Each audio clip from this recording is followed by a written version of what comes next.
Hi, this is a note from your friendly neighborhood editor, Kim. The audio and video this week are going to be a bit choppy and staticky since we have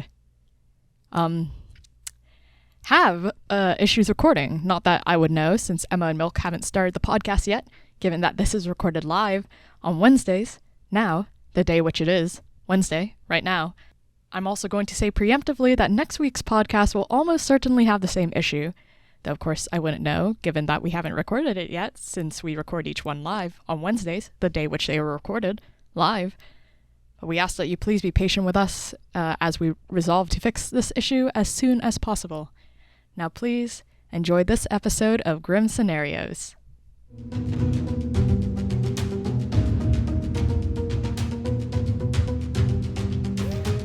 Hello everybody, and welcome to Grim Scenarios, episode number 5. We're going to be talking about BMR today. I am your host, Milk, and with me as always is your other host, Emma. Hello, Emma. Hey, how's it going, Milk? I am doing great, Emma, on this fine and lovely Wednesday morning. I am, in fact, on my way to Origins as we speak. Right now, I am in my car driving from Pittsburgh to Columbus. Nope, wait, let me check my notes. Nope, I am here in my office recording Grim Scenarios with you live on Wednesday morning. Yeah, on your way to Origins, which I will be joining you in about a day and a half, because I'm getting in to Origins on Friday, which is, of course, a day and a half after Wednesday, the day it currently is. Currently Wednesday, that's right. It is a lovely, lovely Wednesday here in definitely my hometown and not on my way to Origins where I am currently. Emma and I are going to start delving into Bad Moon Rising this week. And as it's our first episode of Bad Moon Rising, I thought, Emma, we could talk a little bit about some of the different characters, some of the different interactions, how Bad Moon Rising is a little bit of a different script from Trouble Brewing, which we looked at for 2 episodes, and Sects and Violets, which we've now looked at for 2 episodes. This is one of we call them the base 3 scripts, Trouble Brewing, Sects and Violets, and Bad Moon Rising.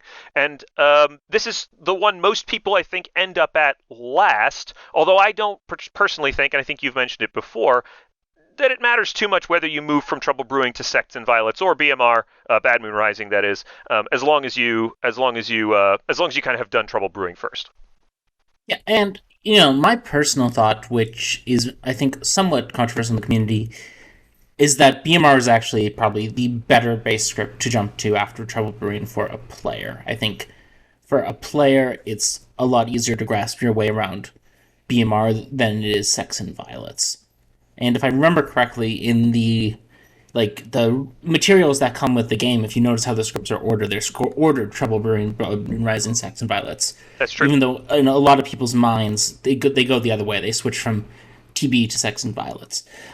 What makes Bad Moon Rising particularly different from the other scripts is, if you look at the character sheet on Bad Moon Rising, you'll notice that there is exactly 2 good characters who gain information from the storyteller at any point in the game, and that's the grandmother and the chambermaid. In fact, there's the only other character that gains information is an evil character, the Godfather. Now, if you think back when we were on Sects and Violets, we remarked about how, of the 13 townsfolk, 11 of them gain information. 1 is the philosopher who can duplicate any of those 11 roles. And, the 13th, the snake charmer. But also important in a Vortox game, yeah. And Trouble Brewing is somewhere between those. It has a mix of more mechanical roles and more informational roles. So if you think of it as a spectrum from Sects and Violets being the info-heavy script, the game solver script, the script where everyone's getting their piece of information from the storyteller, putting the puzzle together, Trouble Brewing is sort of the middle ground, and BMR is the very far end of that, where the storyteller does not tell you anything with their words. Instead, BMR you have to solve through the actions of the gameplay, the mechanical interactions that happen when people die, when people don't die, when people come back to life. And all these things work together, along with, of course, your social reads, to build how BMR works. The big difference, of course, I think, just from the perspective of players who have looked at Sex and Violence and have looked at Trouble Brewing is there's a lot of roles here that either cause extra deaths or prevent deaths in a variety of different ways, right? And so it's who dies, when they die, and how they die that helps you solve the game more than it is direct information that you get from the storyteller, as you were mentioning. And that means that you have to use some different types of reasoning, and often your social deduction skills come into play a bit more. The other thing with BMR is, of course, the famous 4 demons who have 4 different kill patterns. You have a Zomboul, which normally kills, on the average night, the Zomboul will kill 0 players. The Puka, which consistently kills 1 player per night. The Shabaloth, which consistently kills 2 players per night. And the Po, which kills either 1, 0, or 3, depending on what the Po chooses. The other thing you'll notice is that, unlike Trouble Brewing, and in Trouble Brewing, both of the evil team, the Poisoner and the Baron and the Spy all add misinformation into the game. The Spy, of course, by misregistering, the Baron by adding recluses and drunks who cause misinformation, and the Poisoner by directly poisoning people. In Sex and Violence, all 4 of the demons add their own sort of misinformation. The Fengu by suppressing outsiders and preventing them from coming out. And of course, the Vigor Mortis and the Nodashi, both with their direct poisoning, and the Vortox with its extreme all information is wrong ability. In BMR, there's very little misinformation coming from the evil team. Only the Puka can interfere with good players' abilities. The rest of the evil team's abilities to disrupt is done through deaths and not deaths.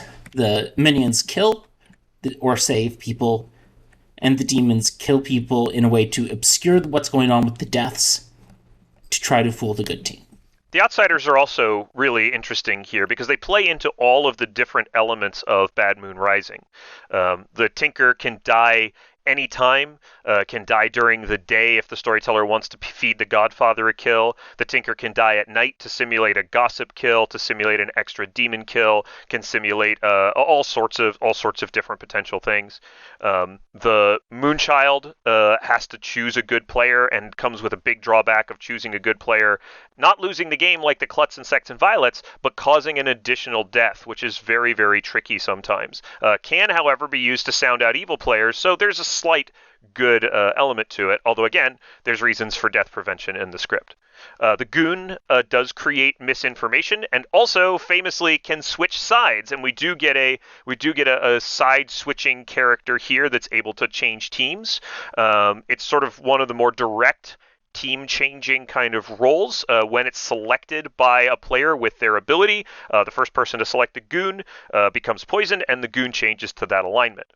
And lastly, I think an outsider which everybody really enjoys watching, but does disrupt games pretty heavily, the Lunatic, who starts the game believing that they are the demon. And that can also cause, complicated confusion, an extra player who's lying to town, for a variety of reasons. On BMR itself, the Lunatic is usually able to suss out that they aren't the demon within a day or two. In other scripts, it can be more complicated. When we get into experimental characters, we can talk about that some more. But those four outsiders really highlight some of the complexity of BMR and how BMR can use deaths and create misinformation in a variety of ways. And with that, I think it's probably about time that we do the best thing we can do for BMR, which is show by example. That's right. So let's jump into the Grims. Go to the Grim. Emma is going to be starting us off here tonight, and Emma is going to be a good character on Bad Moon Rising. And since we were just talking about outsiders, Emma, I've decided to let you play one of my absolute favorite outsiders in all of Blood on the Clocktower, and that is you are the Moonchild in Seat 8. Moonchild in Seat 8. That's right.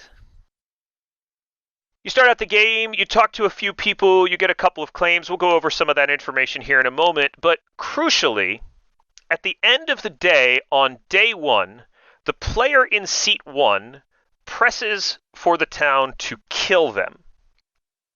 Mm-hmm. And town lovingly obliges by putting 6 votes on and executing the player in Seat 1 who dies.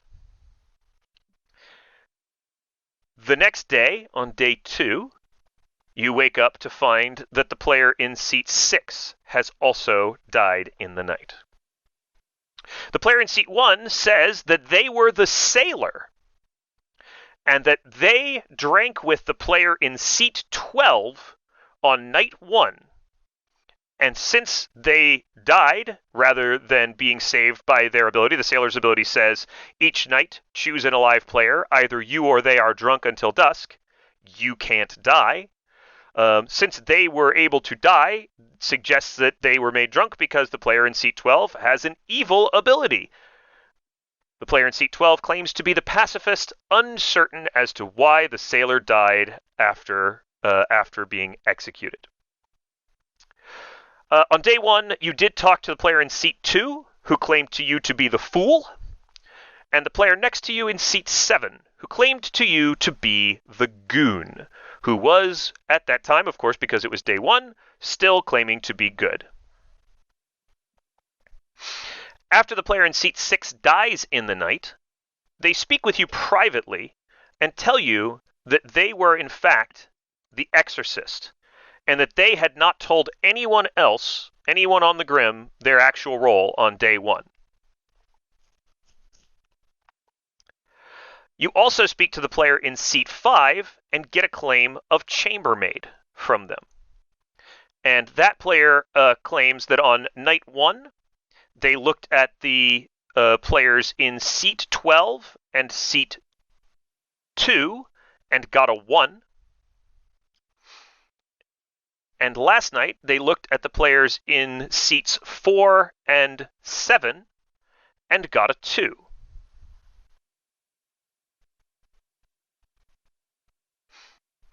Okay. You also speak with the player in seat 3, and they claim to be the Tinker. Interesting.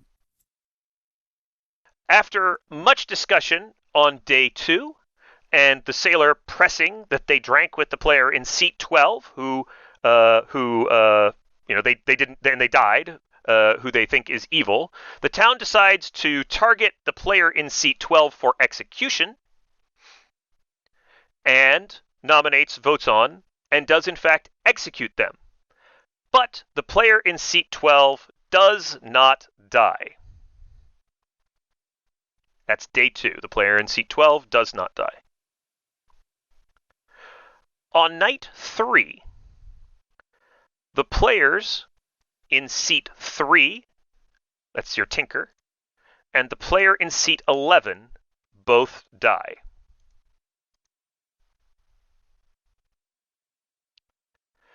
The player in seat 11 publicly claims to have been the gossip. They say that their day 1 gossip, which did not seem to have killed anyone because just one player died, their day 1 gossip was that there are no evils on even-numbered seats.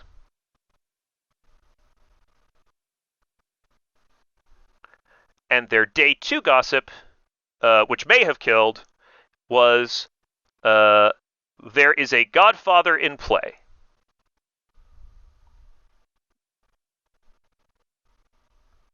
Okay. All right. On this day, the player in seat 4 privately reveals to you that they are the courtier, and that last night they used their ability to drink with the devil's advocate. They believe the player in seat 1 is the sailor, and they believe that the player in seat 12 was DA protected.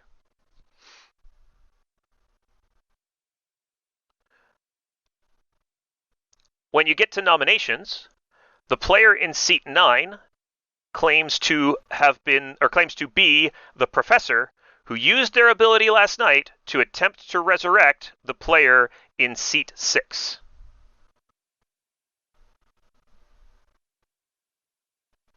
That player did not come back to life. Town decides to double tap the player in seat 12, who didn't die yesterday, who is then executed and dies. Okay. That brings us to night 4, Emma. Mm-hmm. When you wake up following night 4, the players in seat 10, seat 5, and unfortunately, the player in seat 8 have all died.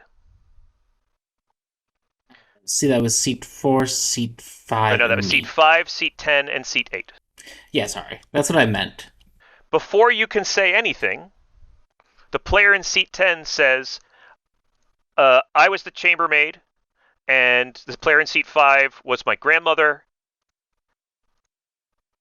and my day 3 information, or my night 3 information from last night is that I picked the players in seat 8 and seat 9 and got a 1 on night 3.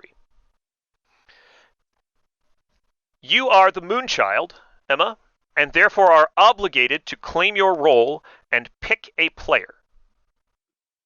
Town believes that the player in seat 12 was the DA, who is now dead, and the townsfolk had intended yesterday to sleep on 4 rather than nominate. Mm-hmm. Your objective here is to use your pick to the best of your ability to help your team win, and then convince the townsfolk of what they should do today. Interesting. So let's first of all, let's talk a little about being an outsider. This is the first time we've picked an outsider for any of our scenarios, which I flagged in my head because I'm a big fan of outsiders. They are my favorite character type by far. On the 3 base 3 scripts, I would say 11 of my favorite draws are all outsiders. That'd be 3 on Trouble Brewing, 4 in Sex and Violets, 4 in BMR. There's only 1 outsider in the base 3 scripts that don't make me happy to draw. On the other 3 scripts, I would rather be an outsider than any other character on the script, and on TB, I'd rather be 3 of the 4 outsiders. So let's talk a little about outsiders. Their abilities are drawbacks for the good team. They're meant to hurt the good team. But most outsider abilities have ways for them to be used to the good team's advantage if the outsider thinks hard enough and works hard enough. A, and B, just because your ability harms your team doesn't mean you have to, as a player, are harming your team. You can use you still have your full suite of social cues, you still have your full suite of ability to gain information from other players and put this all together. Still a blue token. Still a blue token. So with that said, we're in a very precarious position being a Moonchild who has to make a pick with 4 alive. If you pick a good player, and if there's a killing demon who kills a good player, that's it. The game's over, and you lost in most scenarios. There's one scenario where you don't, which is the scenario where there's an already dead Zomboul. If there's an already dead Zomboul, and you pick a good player, no one is executed and the Zomboul kills, then they'll go to a final 2. And you have to find the dead Zomboul on a final 2. But we're in a precarious situation here, because if we pick wrong, it will likely lose the game. Now let's talk about our kill patterns. We had 1 kill, night 1. We had 2 kills, night 2, and we had 3 kills, night 3. There's unfortunately not a super lot we can glean from that off the top of our heads. What we can say is this is likely to be a Godfather game. And the reason for that is we have the 3 outsider claims, the Moonchild, the Goon, and the Tinker. The Tinker and the Moonchild have both died in the night. The Goon exists. So it's basically a question of whether the Goon is an evil player bluffing Goon or is actually the Goon. Most likely they're actually the Goon. There's some reasons they might not be. In particular, seat 2 could be the Goon and seat 7 could be the Fool. But I'm going to trust that the Goon is in play here. So that gives us some clues. Another clue we have is that, of course, there was 2 deaths when the Gossip went off. When the Gossip died, and their Gossip that day was a Godfather was in play. The gossip died and the tinker died, I believe, on that day. The gossip and the tinker died. So there's several reasons that could be explained. One explanation is that the tinker was killed by the demon and the gossip killed themselves. We'll get into our other explanations later. I just want to start with the most simple, most straightforward reading of this grim. So in this situation, we know there's a godfather somewhere. The goon's probably legitimately the goon. The tinker probably was killed by the demon. The gossip probably killed with the godfather. Gossip. This could be wrong, but we're going to start with that as our basic assumption. All right, that sounds pretty good. You've got some other information you can look at. Yeah, so let's assume that the grandmother's chambermaid and chambermaid information all goes together. That means the grandmother says that she was giving out the chambermaid's information earlier. That means there's a liar between seat 12 and seat 2. One of them is, in fact, waking up. And between seat 4 and seat 7, the goon probably flipped evil that night. Because both of them woke up. So there's two things. Either the goon flipped evil and the chambermaid got good information, or the chambermaid was the only person to pick the goon that night. And the goon was not picked, and the information is drunk. Either way, the two likely validate seat 7's story as the goon. Sounds good.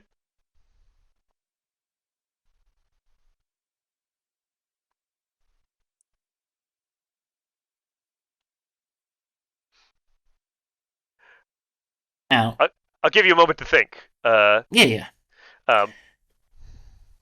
One of the things that I think it's worth thinking about here that might just be useful is also to consider what the claims of players who are still alive other than the goon. Yeah. So seat 4 is claiming courtier. Seat 9 is claiming professor who did not work on seat 6.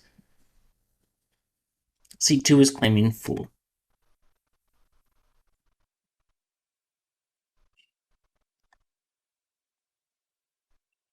Now, the courtier claim is interesting. Given the chambermaid information and the sailor death, seat 12 was almost always being executed the next day, when they wouldn't be able to be DA protected because of how the DA ability works. So the courtier claiming to have drunk with the DA after seat 12 survived execution is weird. It's a bad use of the courtier ability. There's lots of reasons to think C12 is, in fact, the devil's advocate, and there's very few reasons to think they're not the devil's advocate. Even if they were actually the pacifist, even if it was seat 2 who was waking that night, when the sailor drank with the pacifist, it's very weird that the sailor's executed and dies the next day. Because either the pacifist is sober and will normally save the drunk sailor there, or the sailor is sober, and the pacifist is drunk, and the sailor literally cannot die. So C12,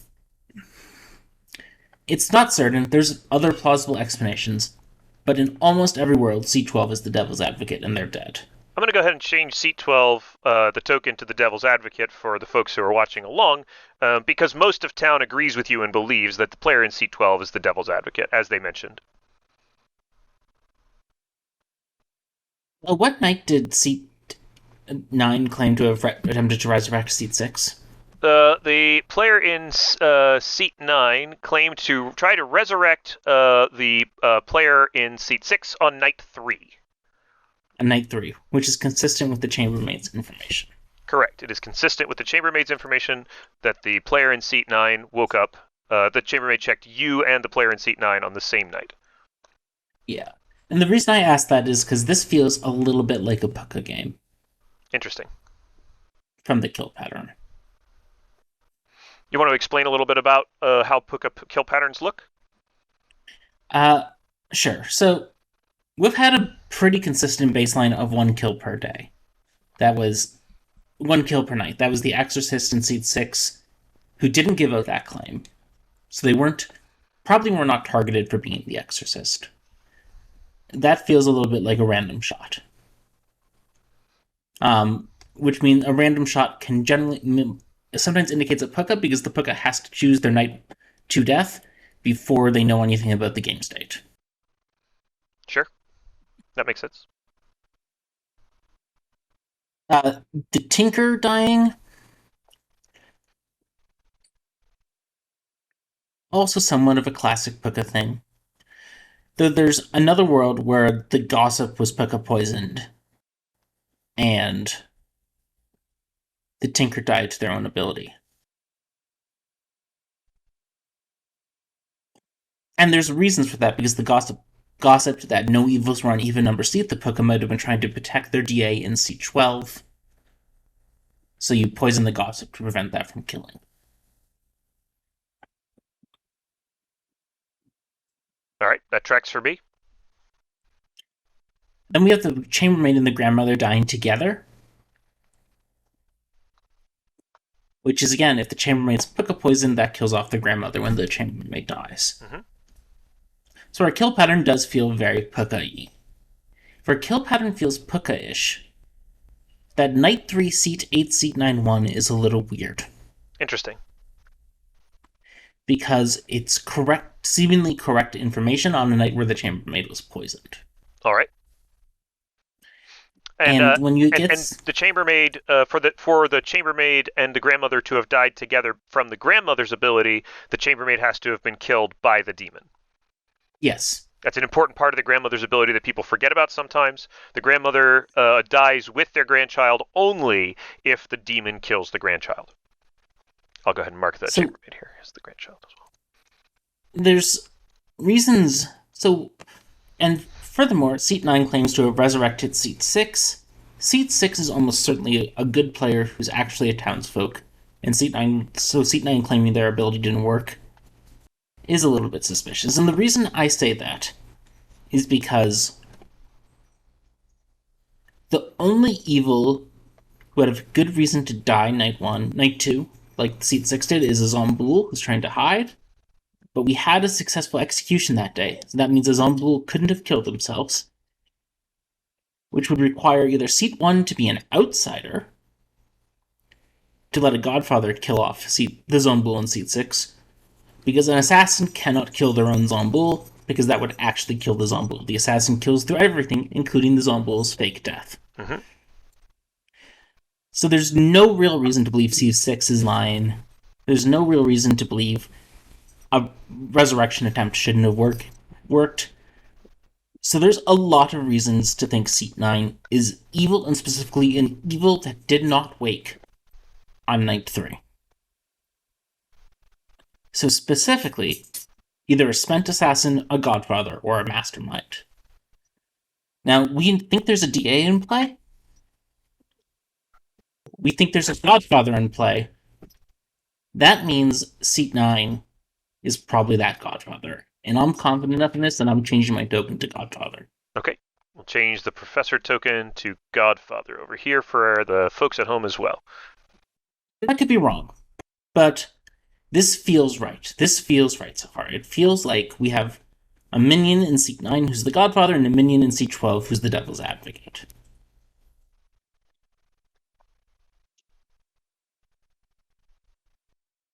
My suspicion is Seat 4, the Courtier. As I said, that's a weird choice. To drink the DA after the DA has saved themselves is weird, because you're killing the DA without the Courtier ability anyway. There's no particular reason for the Courtier to spend their ability on a DA who's about to die. I do not trust Seat 4 in the least. All right. So I believe Seat 4 is likely our Puka. Now, this is my read on the Grim. Well, you only have 30 seconds. You only had 30 seconds to make your Moonchild pick, but Yeah. But I'm just going through my read on the Grim. Yeah, for sure. No, I mean, obviously that's what we want to do here. We don't want to force that. How did I die? Indeed. How did you die? I have something wrong here, because I can't die in this situation.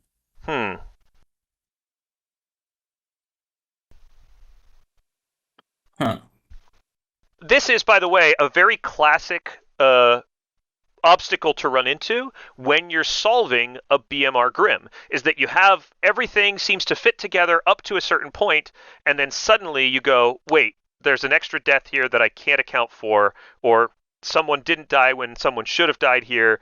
Now what do I do? So Emma, what do we do when suddenly we've got an extra What did the death? storyteller say at the start of day 3? What did the storyteller say at the start of day 3? The start of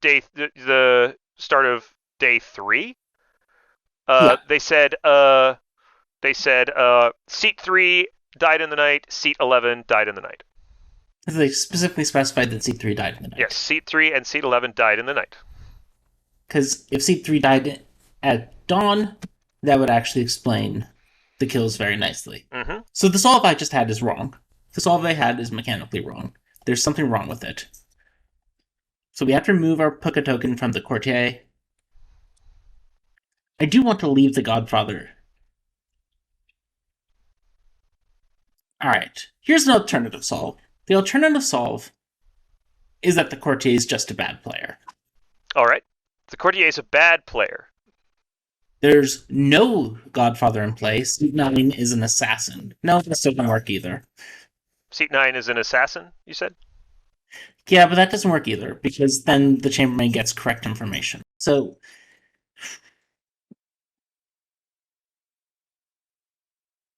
very weird.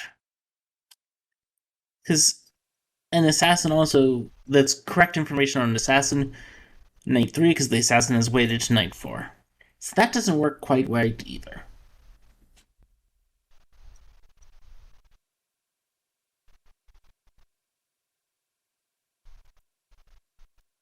But what does work, we're just going to keep going around until we find a killing pattern that works. That works, okay. Is seat 4 as a Shabaloth. Seat 4 as a Shabaloth works if they hit seat 6 and seat 2 the Fool, night 1. Alright. Taking the Fool's first life. Then they hit the Gossip and the Tinker. Okay. Then they hit the Chambermaid and the Moonchild. This all tracks. Remember that night 2, seat 6 died alone, so you're saying that the Shabaloth took the Fool's life and killed the Exorcist, and then killed the Gossip and the Tinker, and then last night killed you and the Chambermaid, and then the grandmother died an associated death. Now the problem here is, of course, that seat 9, now the Chambermaid information is correct on seat 9, so what the hell's up with seat 9? Well, the other problem that you have here is that the storyteller apparently has chosen not to regurgitate anyone. The storyteller has chosen not to regurgitate anyone. And you're on Final 4. Mm-hmm. So this seems unlikely too. We're just going through things. This is what we'd be thinking out through the entire game. Yeah, this wouldn't be something you'd have to solve in the 30 seconds that you have to make your Moonchild thing. Or roughly 30 seconds. So let's consider whether seat 4 could be a Poe. If seat 4 is a Poe, they tap seat 6, night 1. They charge night 2, while the Gossip and the Tinker die to their own abilities, effectively. I think you mean they tap seat 6 on night 2, and then they charge on night 3. Yeah, sorry. They charge on night 3, Mm-hmm. while the Gossip and Tinker die to their own abilities. And then they triple kill on night 4, and either took the Fool's life, or accidentally doubled up on the grandmother and the grandchild. This fits the kill patterns, this fits the lack of resurrections, but it doesn't fit why seat 9, who is certainly evil, woke up on night 3. Because in this world, the Chambermaid got good information. Okay. So there's some puzzle piece that we're missing. There's still some puzzle piece that we're missing.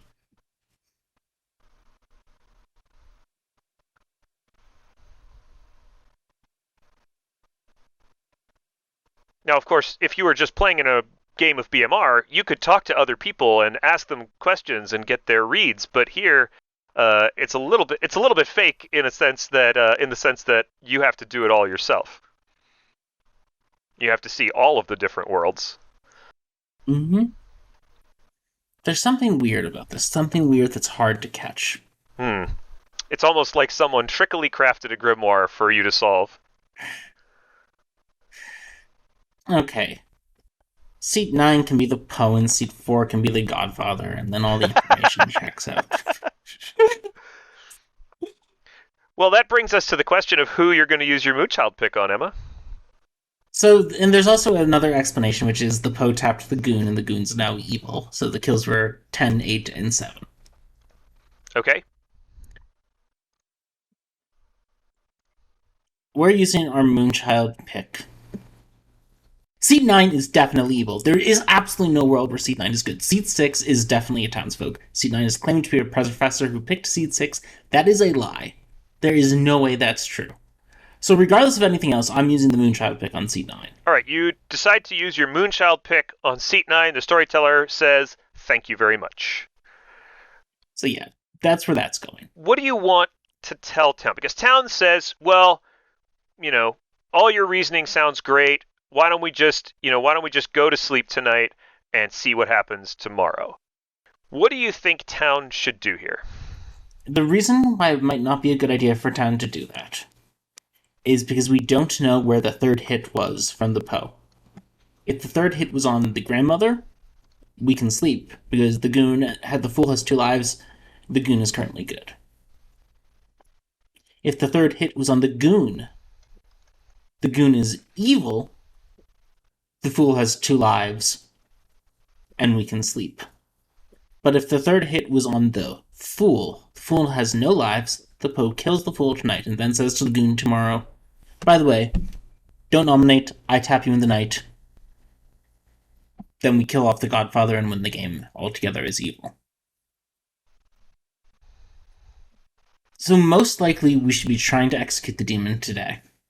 All right. Because either way, because either the Fool has both their lives, or the Goon is currently good. So which means the demon can't kill off the good Goon and the Fool. Can't flip the Goon and kill the Fool tomorrow. So it's probably safe to go demon hunting. Like I said, the best way to make the information fit is if C9 is the Poe. Okay. So I'm going to push to execute. Is there an alternative explanation?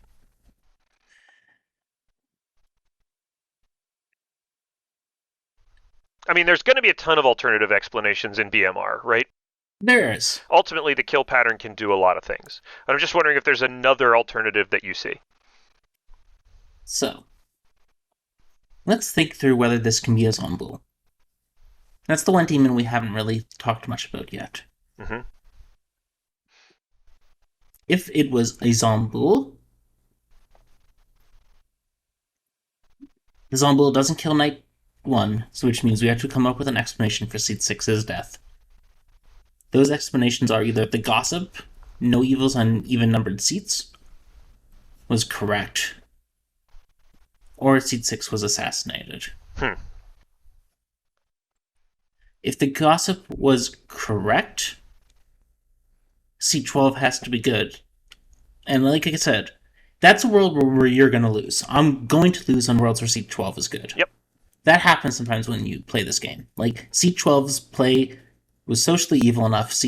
The Sailor thing is socially evil enough that in worlds where Seat 12 is good, I'm going to lose, and I'm going to privately think to myself after the game, the storyteller fucked us. Yep, pretty much. Like that is the world where Seat 12 is good is so rough on the good team that the story, you legitimately should just be angry at the storyteller. Well, cut people some slack if they're new storytellers. Yeah, but if it's an experienced storyteller and C12 is good, it's an unsolvable game. The storyteller made it incredibly hard on the good team. Let's assume that the storyteller knows what they're doing. So that means the Gossip couldn't have killed Seat 6, which means there has to be an assassin plus the Devil's Advocate in play. Okay.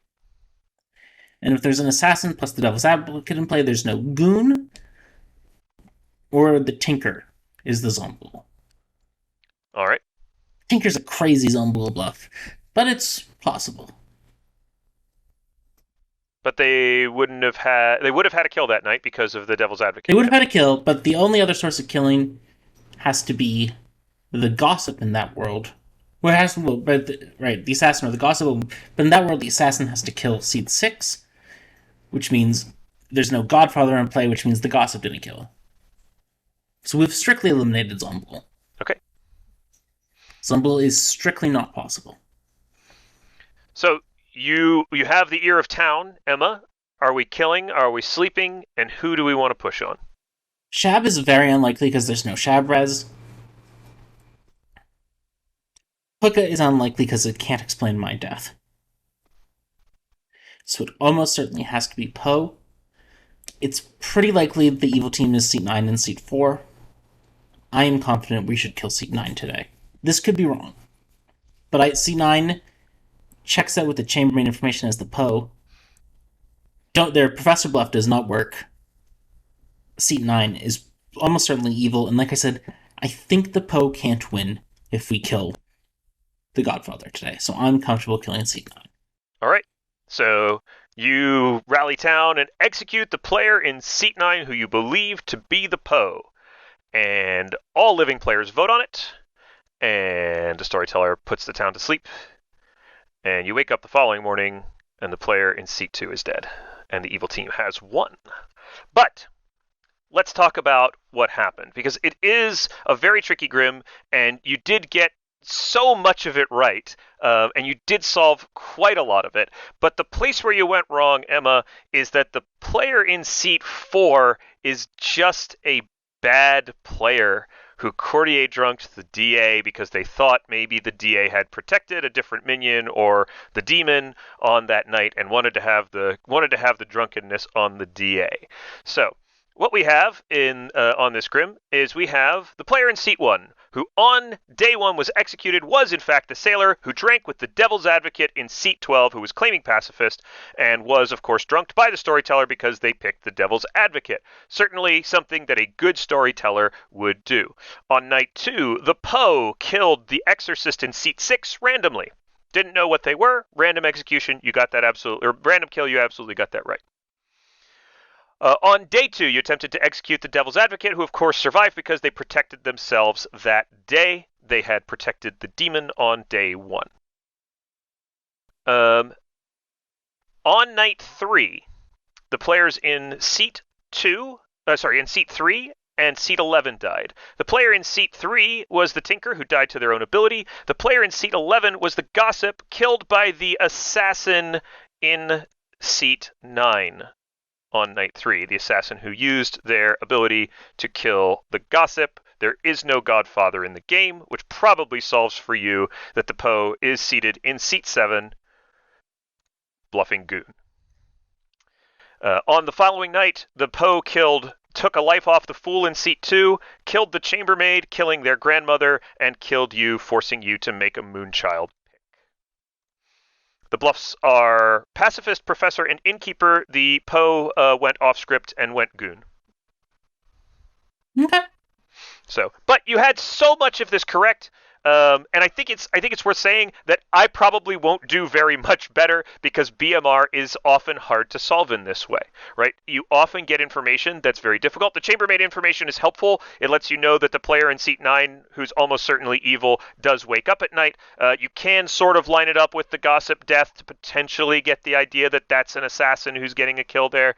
But I think it's probably hard to solve between the remaining players on Final Four. The crucial thing for this conversation, though, is that you Moonchild picked an evil player, a very, very clearly evil player. So your Moonchild kill would not, at any point in the game, whether this was a Final Four situation or if this happened on day 2, wouldn't result in an extra kill and would have outed an evil. So if you can do that kind of work, right, you're actually using the Moonchild ability to help the town, regardless of whether you push on the right player in the final day. That wasn't the task. The task wasn't really finding the demon. The task was making a good Moonchild pick. And your Grim Read was very solid and found you an evil to pick. So ultimately, I think successful Moonchild run. The Moonchild's not responsible for solving the game, right? They're an outsider. They don't necessarily have every piece of information.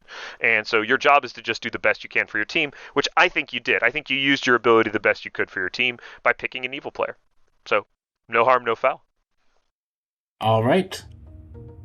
let's go to the next one. Yeah, this is the part where we get confused about whether or not they can still hear us. So, Kim, do the thing.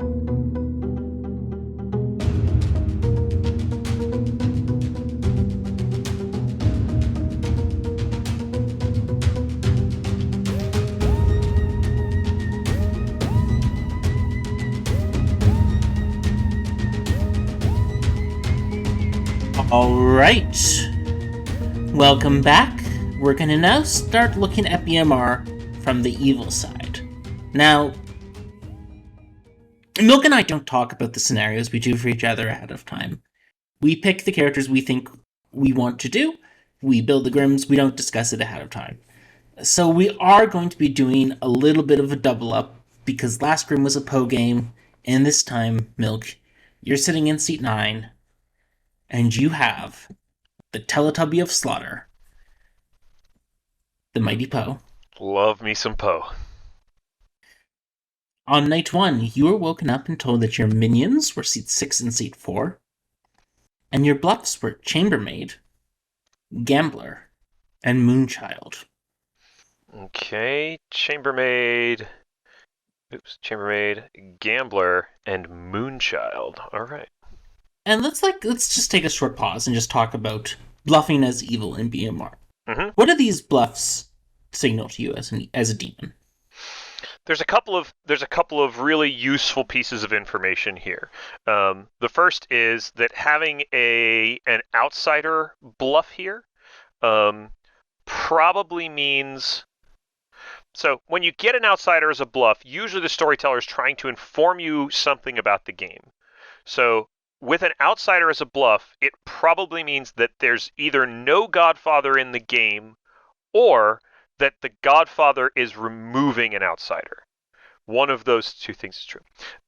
Right, because there's only going to ever be 4 outsiders. There's only ever going to be 4 outsiders on the script, but you can't have more than 3 outsiders in play on BMR. So if it's a Godfather +1 game, and you give me a bluff as the demon, you give me an out of play roll as the demon, then I'm going to look at that and think that's safe for me to claim. And if the Godfather also decides to claim an outside, if the Godfather's added 3 outsiders, if the Godfather has added an outsider and there are already 3 outsiders in play, then giving me the 4th outsider puts me in a lot of risk, right? So I can assume that there's either no Godfather in play from that, or that the Godfather has subtracted 1 from the count.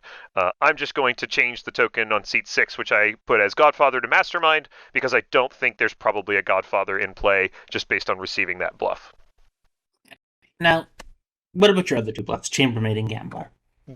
Chambermaid is really, really good to get on BMR, not because it's necessarily a great bluff, although it can be a great bluff, but because it means that you know for certain that the Chambermaid is not in play. Knowing that the Chambermaid's not in play is really, really strong, because the Chambermaid is one of the very few pieces of direct information that the good team gets. And it also means that you're going to be dealing with more protection rolls, because you also see that there's no Gambler in play. So none of my bluffs is a protected roll. I probably don't have a DA in play to give me protection. So my minions are most likely to be Assassin and Mastermind. It's possible it could be Godfather -1 and Mastermind, but either way, it's kind of the same.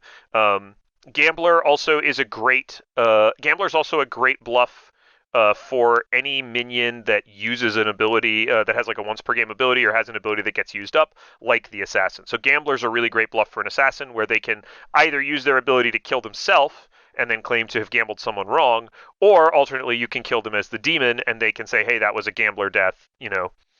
I've found an evil, basically.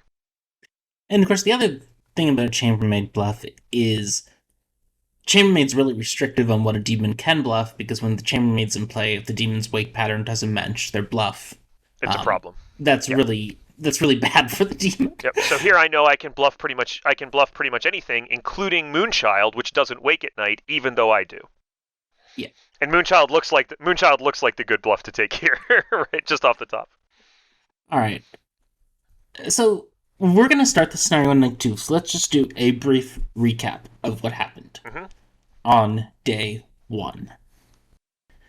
Seat 11 was your first conversation. They told you that they were.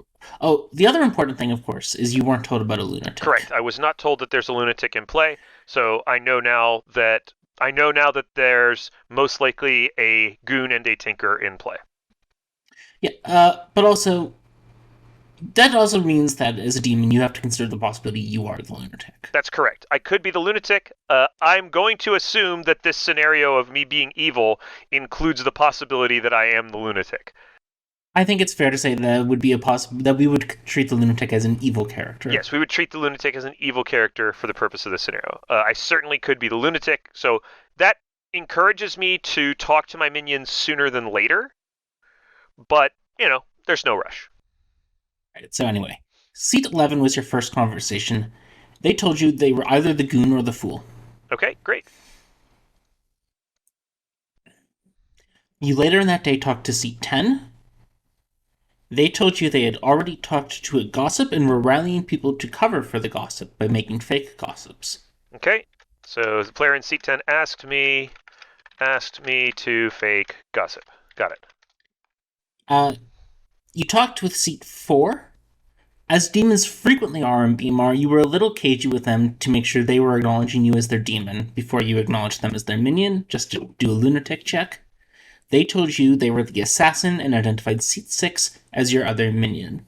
Okay, I will trust them. Sounds like I'm not the lunatic. Seat 1 told you that they were the fool. Seat 1 told me that they are the fool. All right. And that is all the conversations you had time for day 1. All right. As people gathered back in town, there were several gossips made. All right. Are you going to give me the list of gossips? Oh, I am going to give you the list of gossips and the players who made them. Wonderful. Seat 2 gossiped that there was a Zomboul in play. Seat 4 gossiped that the demon was in an odd-numbered seat. Okay. Seat 5 gossiped that seat 12 and seat 10 were both good. Okay. Seat 6 gossiped that there was a devil's advocate in play. Okay. Seat 8 gossiped that at least one of seat 12, seat 1, and seat 2 were good. At least one of 12... Seats 12, 1, and 2. 12, 1, and 2 are good. Okay. Seat 10 gossiped specifically that seat 1 was good. Okay. And seat 12 gossiped that 3 players could survive execution. All right. Now, there was several nominations in the day, as there is one to be. Unfortunately for you, the one that was successful was that seat 2 nominated seat 4, and seat 4 received 7 votes on them, including seat 3, who threw their hand up at the last possible second. Seat 4 was executed and died.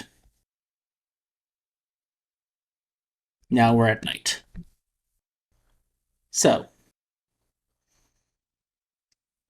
when I was thinking of evil players to give you milk, I did talk to some friends, and our friend Mullibach and I agree that the most strategically interesting evil character on BMR is, of course, the Poe. And that's because the Poe always has this choice of kill now or wait a day and kill later. So let's just start. Let's talk about what's your thought process going into this day. You've just lost your assassin. You have this, of course, list of gossips, some of which you know to be true, some of which you know to be false. And you had sort of that weird voting with seat 2 and seat 3 killing your assassin in seat 4. Yeah, it's so first thing I think that bears mentioning is sometimes an evil player dies on day 1. Mm-hmm. And a lot of evil teams I've noticed start to kind of get pretty panicky at that point about oh, we've lost a third of our team, we're in a lot of trouble. And that's fair. That's a fair thing to feel. But what I would say, in addition to that, is that doesn't mean that the game is over, right? And players who die early tend to be able to, even if they're executed instead of dying in the night, they tend to be able to get a lot more social credit as being good players, so long as they don't just very specifically have, they don't very specifically have like information on them. And since in BMR there's very little direct information, it stands to reason that that assassin in seat 4, while they're not ever going to get a kill, can become a pretty trusted player and can get information out of the good players pretty easily. Okay. So that's one thing. Seat 2 and Seat 3, not sure what's going on there. Seat 3 throwing up a 7th vote is a little bit weird. Throwing up a 7th vote on a vote that only needs 6 is unusual, and normally doesn't happen, especially throwing up a hand late. So that's a bit odd. That's a bit unusual. That suggests that they really wanted Seat 4 dead. Mm-hmm. What are some reasons Seat 3 may have really wanted Seat 4 dead? One possibility is that Seat 3 is the tea lady who was looking to see if they could get one of their neighbors killed to test their ability. So that's certainly one starting potential possibility, is that player is the tea lady. Could also be like the pacifist, again, trying to do the same thing, trying to fake some sort of, trying to basically just get some sort of information about their neighbors or whatemore. But the pacifist doesn't care specifically. Yeah, they don't really care. The pacifist just wants somebody dead, so there's no real reason to throw your hand up on a person next to you. Seems more like the tea lady, just right off the top of my head. Anything with adjacency on BMR is always gonna start making you think like you're looking at tea lady stuff. Okay. So, like we said, you have a choice to make as the Poe, which is, are you going to kill someone tonight, or are you going to charge? And what are some of the reasons you might choose to charge here? So, charging is always a strong choice, and the reason that charging is a strong choice is because you're getting lots of extra kills at the cost of not killing in the night. But if you can figure out if you're going to get a kill in the night, if you can figure out if you're going to get a kill from another source in the night, I should say, you can start to kind of fiddle with the potential of getting more kills over a shorter course of time, basically. Essentially, you can get 2 kills. You can get 3 kills over 3 nights as the Poe. You can get 4 kills over 3 nights as the Poe, because you can kill, charge, triple. Or you can get 6 kills over 4 nights as the Poe, which is very strong. So the first thing we need to do is think about, are there priority kills here that we care about getting out of the way? The reason a Poe would want to kill immediately is to try to get something out of the way that looks dangerous. And that would involve looking at people's gossips. So, for example, the player in seat 2 gossiped that there's a Zomboul in play. Well, that's not going to create a kill because there's no Zomboul in play, and also that is of almost no risk to me. If the player in seat 2 eliminates Zomboul from contention as a demon, it doesn't really matter to me. I'm probably going to eventually be seen. They're going to figure out that it's a Poe game at some point, most likely. I can hide as a Puka or a Shabaloth potentially. The player in seat 5 gossiped that I don't care what the player in seat 4 gossiped, because of course they were my assassin. Their gossip is garbage. The player in seat 5 gossiped that the players in seat 10 and 12 are good. The players in seat 10 and 12 are good, so if the player in seat 5 is the gossip, they will get a kill off of this, which is fine if I want to charge. The player in seat 8 gossiped at least one of the players in 12, 1 and 2 is good. Again, I don't particularly care if one of the players in 12, 1 and 2 is confirmed, but more importantly, that's true if that's actually a real gossip. So that's also perfectly fine right now. The player in seat 10 gossip that the player in seat 1 is good. Again, that's likely to get a kill. So that's fine, and if I charge, doesn't confirm anybody. So the only gossip that I really need to think about being worried about is the gossip by player number 12, who gossiped that 3 players can survive. What did they say? They said 3 players can survive execution today, right? Mm-hmm. So they gossip that 3 players can survive execution. I know there's no DA. There's potential for a fool and a sailor. I think there might be a tea lady in seat 3. So the gossip was probably false when they gossiped it, which means that that's not going to get a kill. So if seat 12 exactly is the gossip, then I'm not going to get a kill. I'm not going to get a gossip kill on day 1 or on this night. However, I know there's no lunatic in play, and I have Moonchild as a bluff. And that means there's a tinker out there. Mm-hmm. Which means I could trust the storyteller to kill a tinker for me if I decide to charge in the night, assuming that none of the 4 gossips that could be actual gossips go off. The best situation for me is to make a gossip look like a demon kill, especially since these are all gossips about players being good, essentially, except for there's no Zombu in play, and if that gets confirmed, whatever, doesn't really matter. So the gossips from players 2 and 12 would require the storyteller to kill a tinker for me. The gossips from 5, 8, and 10, especially where 10 asked me to fake gossip and said they definitely heard of a gossip in play, which made me mark seat 10 as the gossip, suggest to me strongly that I think a gossip kill will happen tonight. If a gossip kill happens tonight, the best thing for me is to make the gossip kill look like a demon kill, which means I should charge. So I would charge in this situation. If seat 2 or seat 12 is the gossip, I'll hope that the tinker gets killed in exchange for my greed. Now, I agree with you that you should charge here, but there's one reason you didn't mention that I think is a really good reason to charge here, and that one is it's day 1. You don't have a lot of claims, and a minion was just executed. Yeah, I mean I'm behind, right? So, but there's a townsfolk on BMR that eats your kills when your minions are executed. And that's, of course, the minstrel. So, you don't know if there's a minstrel in play. You have no way of knowing whether it's a minstrel in play. If you kill, there's a chance it might just not kill anyone. That's right. But I can just not kill and get 3 kills tomorrow. Mm-hmm. When the drunkenness is gone. And that's a very important thing to remember. Yeah, I did think of that one earlier, but it slipped my mind as I was going through all the other stuff. It's something that's super important with the demons on BMR is mostly the minstrel. Minstrel's the thing that mostly drunks demons. Occasionally, a courtier or a sailor will drunk a demon, or a goon. Exorcist is a little bit like a drunkenness for a night, but yeah. But minstrel is the big one. And you want to play around a minstrel, remembering that even though the choices you make on a minstrel night don't matter that night, they do matter in future nights. So I agree that charging is the right call, and not the least because you don't know if there's a minstrel in play. That's true.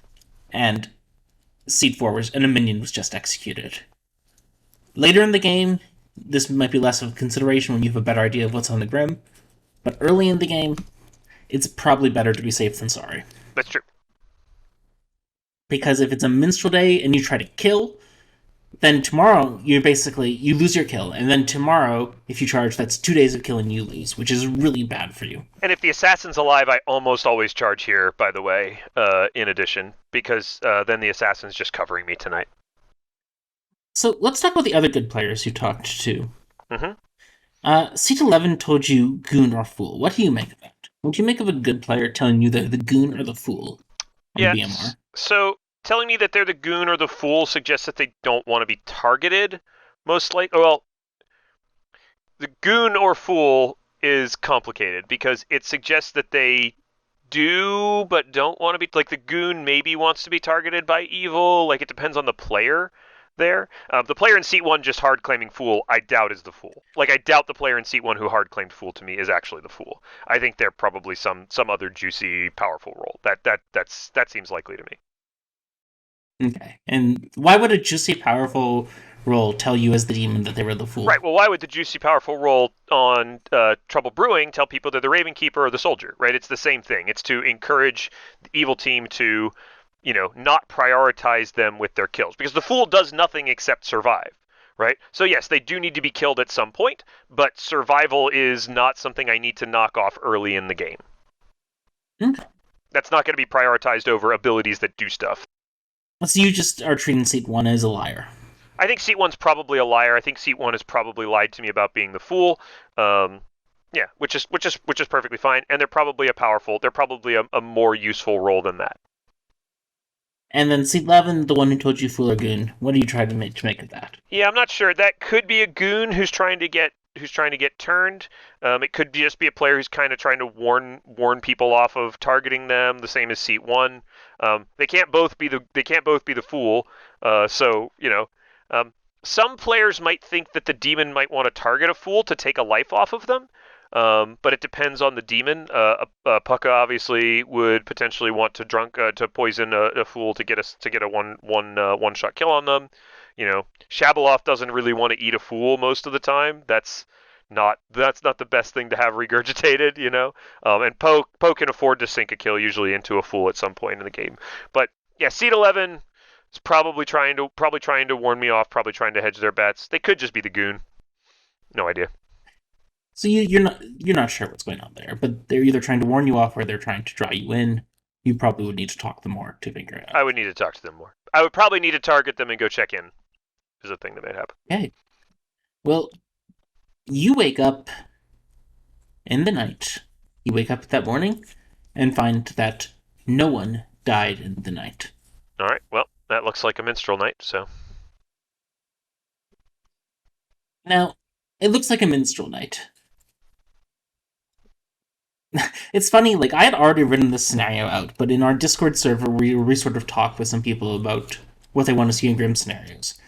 Someone mentioned, what do you do when evil starts out behind? And here's a situation where your assassin was killed, and it seems like it was probably a minstrel night. Mm-hmm. Evil is behind. Yep. But I got 3 kills up my sleeve because I charged. Yeah, but you have 3 kills up your sleeve because you charged.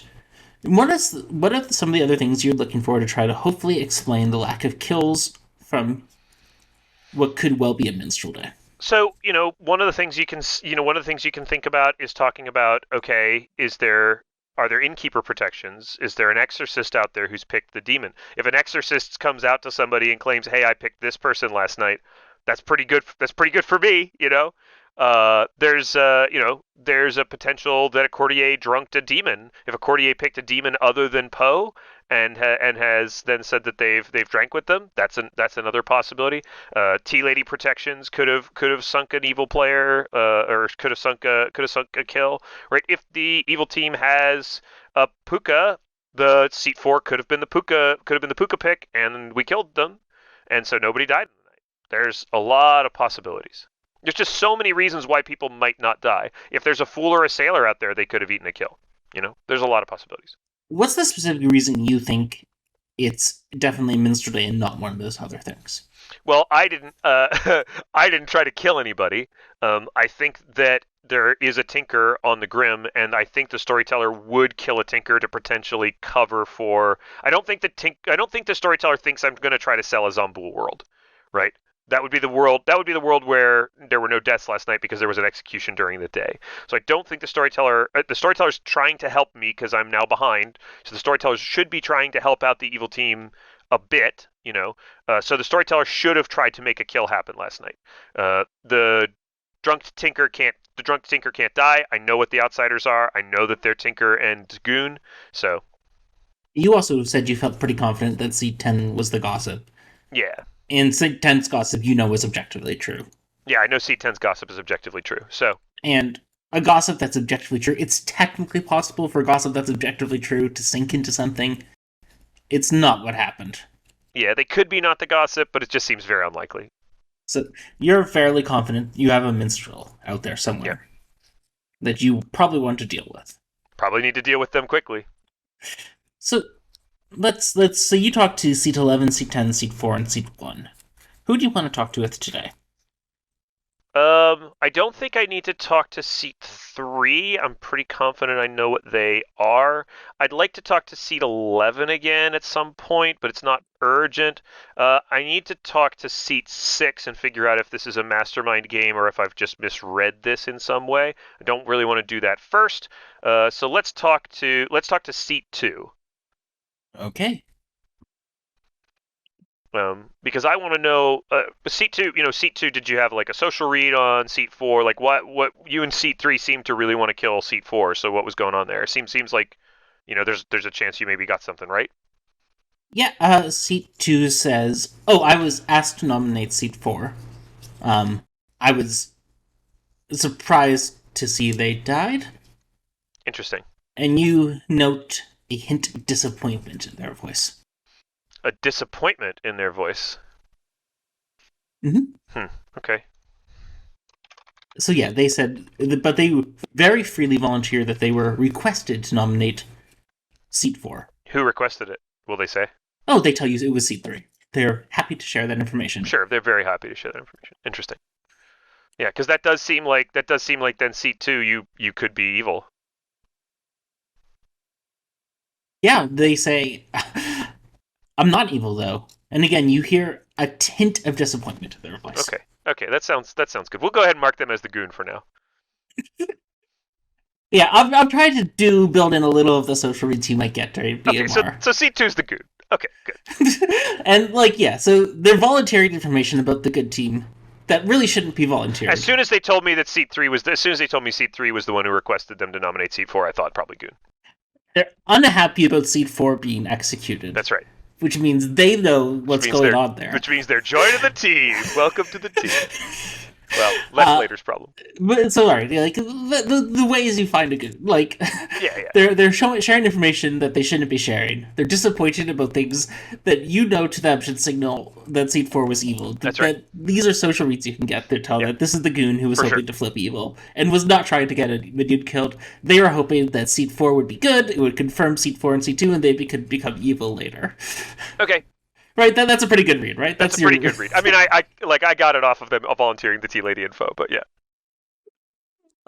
But I just wanted to emphasize that because I know some people have been asking us about social reads, and we can't replicate these perfectly. You can't hear what the disappointment sounds like in someone's voice. That's right. Well, you can hear it in my voice every time I get a blue token. But these are the things you should be looking for. As an evil player on BMR who thinks there's a goon in play, you should be looking for that good player who seems to be a little disappointed that things are working out well for good. That's right. Or that volunteers too much information about the Tea Lady, who is definitely dying in the night. We should talk to seat 6. All right, you talk to seat 6, and they confirm to you they're the mastermind. Great, what a useful role to have in the game. Well, let's talk about the mastermind. I think the mastermind sometimes gets a bit of a short shrift. Yeah, definitely from me it does. It's great on BMR. It's great. It does exactly what it needs to do on BMR, which is function a little bit like a Scarlet Woman for the BMR script. It does what twins kind of do for Sex and Violets. It does that here. It really doesn't translate well off script, is one of the problems with it.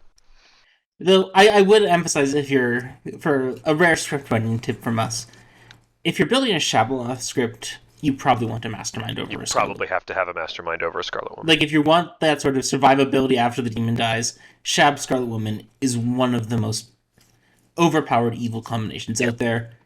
You probably do want to make sure your script would work with a mastermind instead of a Scarlet Woman if you want that demon plus survivability. Right, because what happens is the Shabaloth dies, the Scarlet Woman becomes the Shabaloth, and the new instance of the Shabaloth hasn't eaten anyone, which means you get a freebie escape for the evil team from having a regurgitation.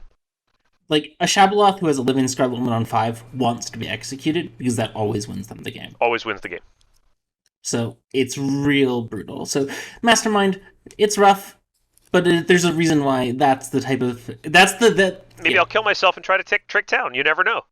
Well, you can't kill yourself. You have to get executed for the Mastermind. Well, yeah. I mean, maybe I'll get myself executed is what I mean. Let's see. See, you confirm they're the Mastermind. They take one of the bluffs, whichever one the assassin isn't taking. It doesn't matter, yeah. Alright. Who else are you interested in talking to? Let's get a chat in with seat. You said seat 8 gossiped at least one of 12. 1 and 2 is good. Yeah. Let's talk to seat 8. Okay. Seat 8 tells you that they're the minstrel. They just tell me they're the minstrel? Mm-hmm. Oh, that's super great. Yeah. Is that all you want from them? Yeah, I guess so. Okay, you're just the minstrel. So do you think seat 4 was a minion? Do you think this was your ability going off last night? Do you think there were protections? What do you think's going on? They don't know. They do think it's possible it was a minstrel knight. They think it may have been their ability working. Okay, great. Yeah, that's good to know. I mean, there's a lot on BMR, obviously, that can cause that. So, we'll see what happens. And I'm going to say you have room for one more conversation today. Who are you picking? Let's get in with 5. No, I needed to talk to... Nah, I don't need to talk to 11 anymore. Let's talk to 5. Okay. Seat 5 tells you that they're the fool. Seat 5 tells me that they're the fool. There's a lot of fools in this town. So many fools. All right, well, great. Friggin' great. Well, I'm not going to worry about this too much. It's fine. All right, so when you get back to town,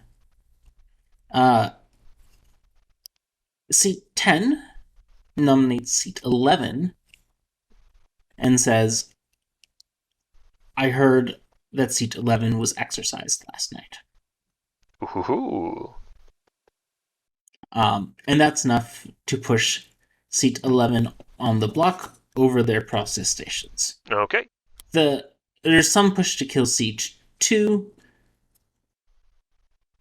but the seat 11 thing is what pulls through. There is gossips today. Great. And we're not going to go through them all, because I think you've already locked in on who you think is the gossip. Got to assume that seat 10 is the gossip here. Seat 10 gossips that the demon is on a odd-numbered seat. All right.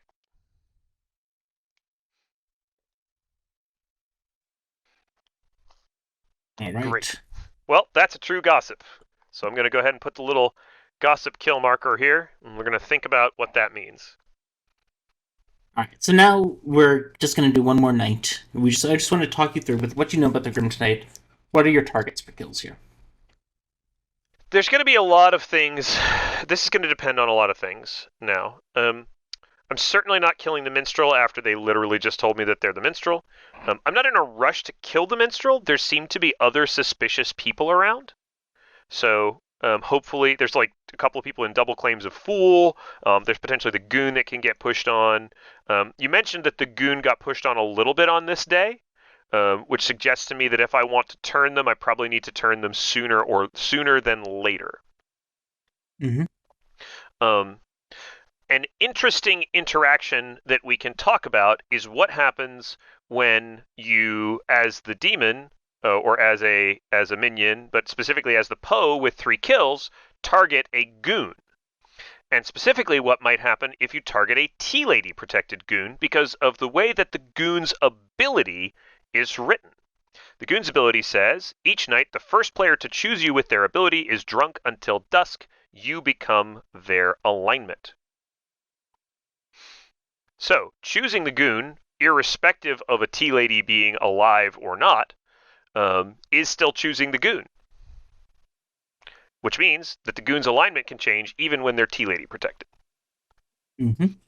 Which is pretty interesting. It's pretty useful as a thought process. However, as the Poe with 3 kills, I certainly don't want that to be my first choice, because that would mean I would get no kills because I would be drunked by the goon.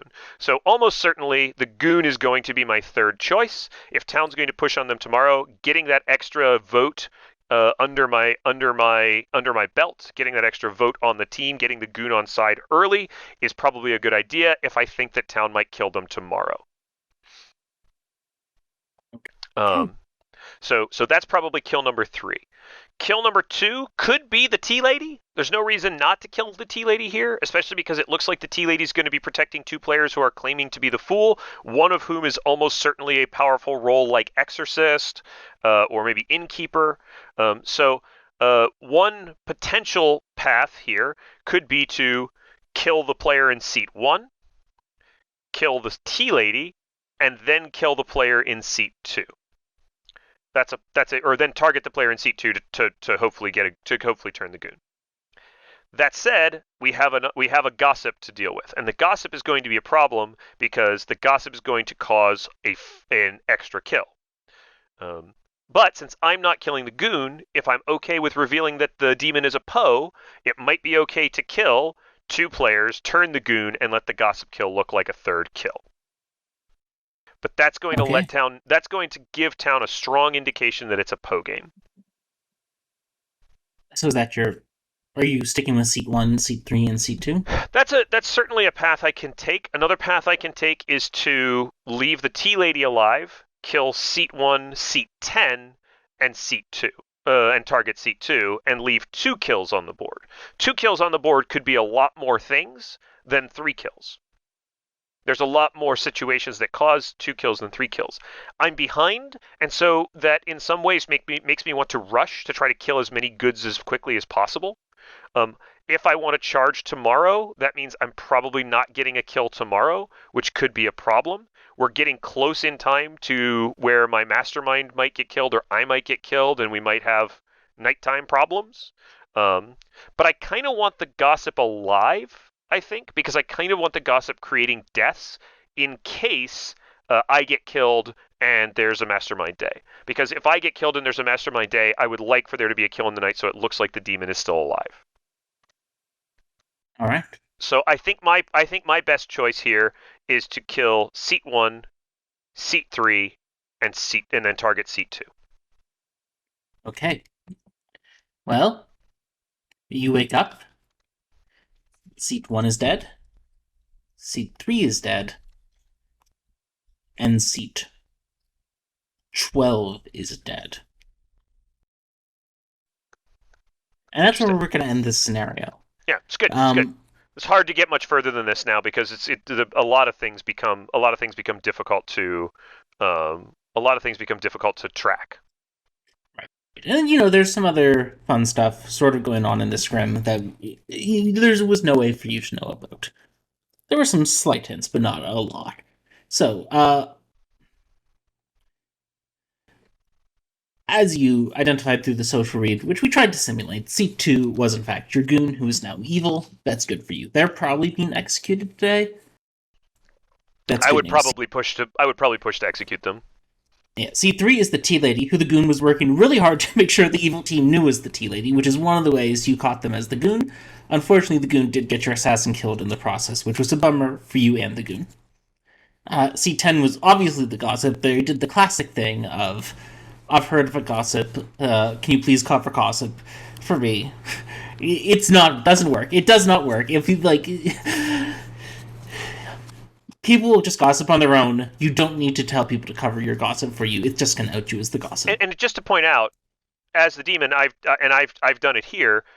You could leave a gossip alive even if they gossip true statements. You just have to make it plausible that the kill wasn't necessarily a gossip kill. You can use gossip kills to your advantage. It's a drawback of the role. It does help the evil team.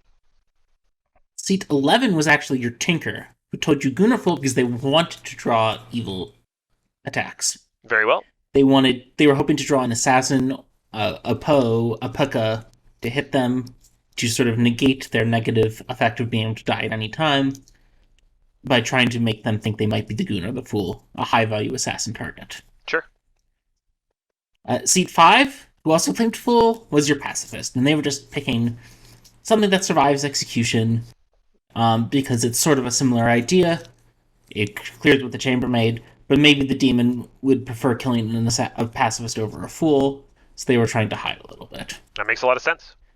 Seat 6 was, of course, your mastermind. You knew that already. Seat 7, who you didn't talk to, was the exorcist. They told Seat 10 that they had exercised Seat 11. Yeah. Hunt them down later. Seat 8 was in fact your grandmother, Interesting. who gossiped that seat 1, seat 2, or seat 12 was good because it was a code they had agreed with early in the day to tell someone else about their grandchild, seat 1, the minstrel, who you got. Seat 8 survived death because seat 12 was the innkeeper who had protected seat 8 and seat 5. I would have figured that out. Yeah, I would have figured that out. And of course, you were the Poe. And I was the Poe. Nice. Yeah, I mean, I think there's a lot there to show you kind of how BMR games go from an evil perspective, and there's a lot of great things that we've talked through here about being the Poe, about what to do if you're behind, right? There's a lot of options in BMR. BMR can feel dangerous, right? Minstrel's dangerous. Exorcist is dangerous. Pacifist, when it works, can feel rough. Innkeeper can soak up 2 kills. Tea Lady can soak up kills. There's a lot here that protects itself and makes it hard to win as the evil team. Simultaneously, boy, does a Poe get a lot of kills. Love that kill night when Poes get 3 kills. You can also see some of the drawbacks here. The reason the C12 is killed to the gossip is because C12 is mechanically confirmed by seat 8 surviving. So, because the good team because in the circle of trust between like seat 1 and seat 8, they can firmly bring seat 12 in, seat 12 gets offed by the gossip. And that's sort of a downside with mechanically confirmable roles, is when the storyteller notices someone's mechanically confirmed, on a script like BMR where they have some kill control, they're probably going to kill them because they're not, like, it becomes unfair to the evil team if you leave them alive. So C12 got their protection in and then got killed for it by the gossip. Well, we've gone quite long here, Emma, so I think we're going to wrap it up. But we'll see everybody again next Wednesday for another little episode of Bad Moon Rising Grims, where you will have a turn to play as an evil character, and I will have to go against my nature and pretend that I'm good. All right. See you next time, everybody. Bye-bye.